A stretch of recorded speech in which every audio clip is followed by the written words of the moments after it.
Okay, now we're going to take a look at the media library. Media library is the place where you store all of your images that you're going to use for your web pages and for your posts. Okay, right now I just have the one PNG here. So first thing I'll do is show you how to add a new image.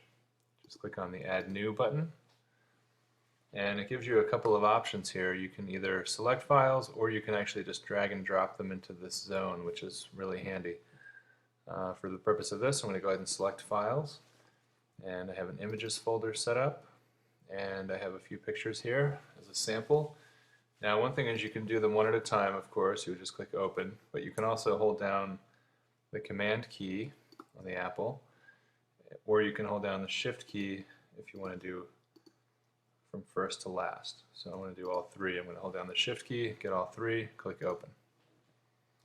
It's going to upload these.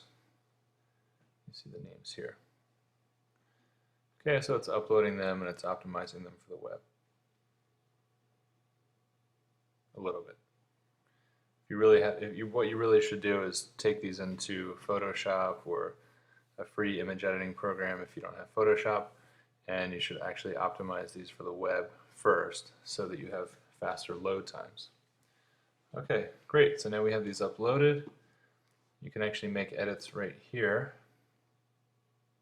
Okay, if you want to.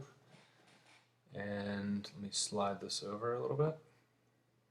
So you can see what we have. Okay, so it shows you the time and date when the image was uploaded. It shows you the URL. This is where it's actually stored.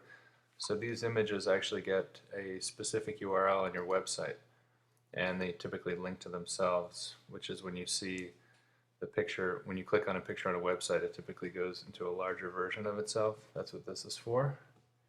And you see the file name, colorado.jpg, and the file size is 1 megabyte. That's actually pretty big for a website.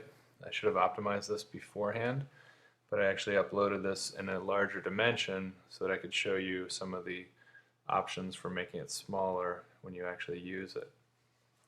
And if you make any changes there, you would just hit update. Okay, so I'm going to go back over to the left here, and let's take a look at our media library. Okay, so you'll notice now we started with one, and now we have a total of 4 pictures. And there's some options here. So with each image, you have the option to edit right here, which I just did. So let me go back. You can delete from here, or you can view. And that pulls up the picture on your actual website to see what it would look like. Okay.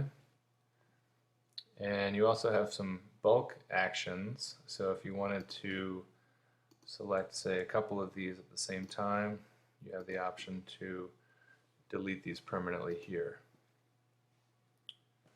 Okay, so that's the library, and you've seen the Add New button, and next thing we'll do is we'll actually go ahead and put these into a web page.